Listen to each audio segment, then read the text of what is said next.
Récemment, nous avons proposé une série de vidéos en rapport avec la réalisation du chéneau que nous sommes en train d'exécuter sur l'un de nos projets de construction. Certains internautes ont été sceptiques quant au ferraillage que nous avons proposé en disant par exemple que, étant donné que le chéneau travaille en porte-à-faux, il n'est donc pas question d'avoir une double nappe, qu'on peut simplement avoir la nappe supérieure et se passer de la nappe inférieure. Quels sont les éléments qui sont pris en compte pour pouvoir au finish adopter le ferraillage d'un chéneau? Je rappelle par ailleurs que rien n'est universel. À chaque travail, c'est réalité. Vous avez vu, la configuration de notre chéneau n'est pas celle qu'on aura ailleurs. Lorsqu'on a un travail, il faut pouvoir adapter une structure qui est propre à ce travail. Mais de manière un peu plus générale, il y a des éléments qui très souvent reviennent. Alors, dans cette vidéo, on se propose donc de partager avec vous quelques cas de figure en ce qui concerne le ferraillage d'un chéneau. Nous allons premièrement revenir sur l'élément présenté par les internautes la dernière fois avant de poursuivre avec notre exposé. Nous sommes le jeudi 23 octobre 2025. Alors, ici, on va intituler cette vidéo ferraillage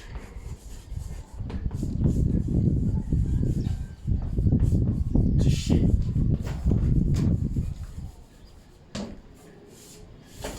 Ok, je vais d'abord revenir sur l'élément. En fait, voici la poutre. Elle faisait 20 par 30. Sur cette poutre de 20 par 30, on avait une plateforme qui se comporte un peu comme une poutre en T. Au-dessus de notre plateforme, on avait un acrotère. Ici, 12 cm avec un béquet. Ici, on avait un corbeau, l'élément qui empêche aux eaux de revenir vers le bâtiment. Ici, on avait 40 cm de section hydraulique. Ici, on avait 21 cm de support de charpente. Ici, on avait 12 cm d'épaisseur, 12 cm d'épaisseur. Ici, on avait une poutre de base 20 cm. Ici, on avait une plateforme intérieure de 30 cm. Ici, on avait une plateforme intérieure de 35, une plateforme extérieure de 30. Vous allez excuser pour l'échelle. Ici, c'est la section de béton fini.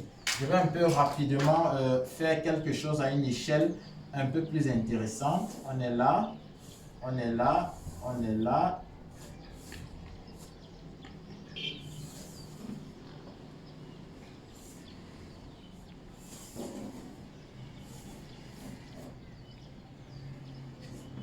« 20 cm de base.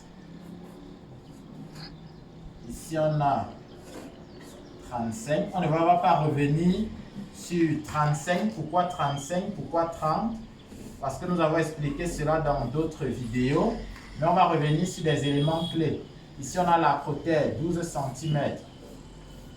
Ici, on a un béquet. Ici, on a un larmier. Ça veut dire un petit creux pour faire ruisseler les eaux. Ici, on a un larmier. On peut le mettre comme ça. Ici, on a un corbeau. Lui, il fait 25 cm de hauteur. Ici, on a la section hydraulique, la partie qui est en contact avec les eaux, 40. Ici, on a support de charpente, 21. Ici, on a 12. Ici, on a 12 pour le mur. Pour le béquet, on pourra prendre 8, par exemple. Maintenant, là, c'est la section de béton. Ici, c'est une poutre. On a d'abord le cadre.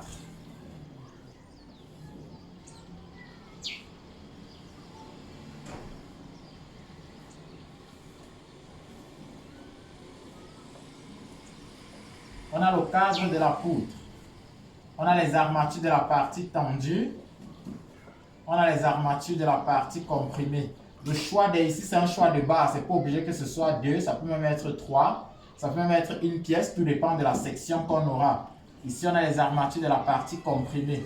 Donc, l'internaute disait que pour 12 cm de hauteur de plateforme, on peut travailler avec une seule nappe vers le haut, étant donné que le chéneau fonctionne en porte-à-faux. Donc, il propose qu'on mette comme ça. Armature porteur, armature de répartition. Je vous propose qu'on mette comme ça, avec une seule barre. Pour lui, on peut mettre comme ça, on va mettre ça au-dessus.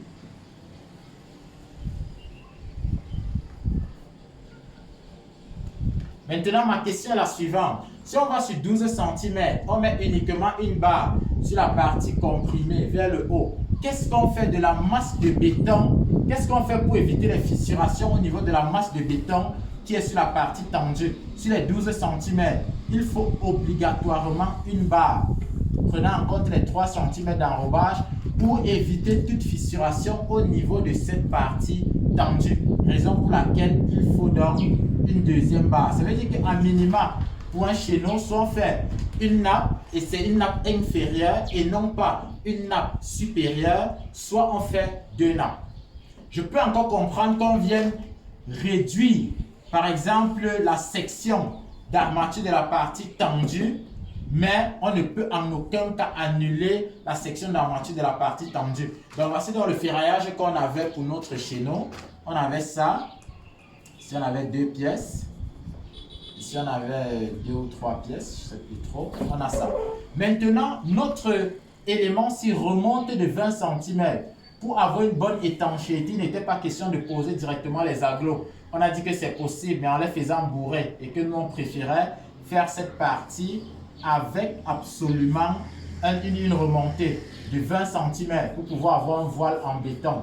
Dans l'élément, s'il va remonter, on a les armatures tendues. Ici, on a les armatures de répartition là. Ensuite, on a notre deuxième nappe. Et voilà comment notre chéneau est ferraillé.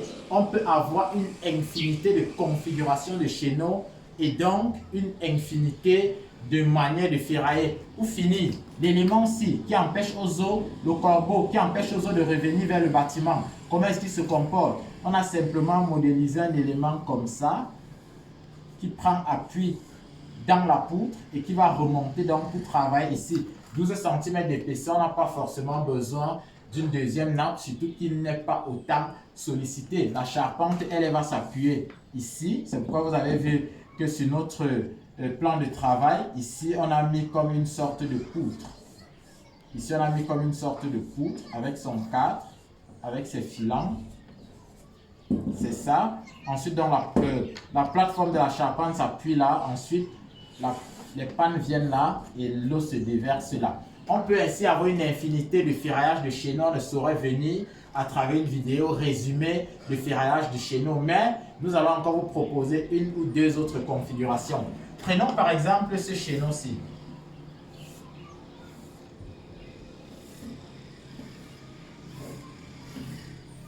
Ça, c'est une option qu'on verra dans plusieurs cas de figure.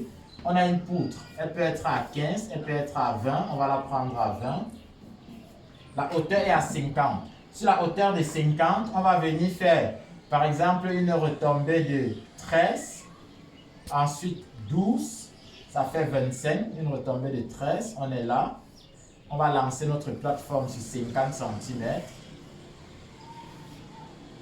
Ici, on va lancer une partie intérieure sur 25, sur 30.